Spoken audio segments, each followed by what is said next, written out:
राज्यात प्रथम रुग्ण हिताकरिता बैठक घेतल्याबद्दल जिल्हा अधिकाऱ्यांचे आरोग्य हक्क समितीच्या वतीने अभिनंदन। धर्मादाय रुग्णालयांनी उच्च न्यायालयाचे आदेशाचे व नियमांचे काटेकोर पालन करावे। रुग्णालयाने सकारात्मक प्रतिमा तयार करावी।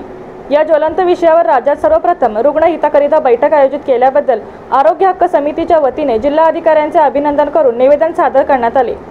सर्व हॉस्पिटलने रुग्ण हक्काची सनद ठळक अक्षरात दिसेल अशी दर्शनी भागात लावावी। Maharashtra nursing home registration act 2021 ॲक्टची काटेकोर अंमलबजावणी करा। हॉस्पिटलच्या मेडिकलमधून औषध घेण्याची नाही अशा आशयाचे फलक लावा। रुग्णांना सन्मानाची वागणूक द्या। महात्मा ज्योतिराव फुले जीवनदायी योजना व धर्मादाय हॉस्पिटलच्या संदर्भातील उच्च न्यायालयाच्या आदेशाची गल्लत करू नये। याकरिता धर्मादाय कार्यालय व फुले योजना यांच्या समन्वय असावे असे निवेदनात नमूद केले आहे। यावेळी जिल्हाधिकाऱ्यांनी सकारात्मक प्रतिसाद दिला।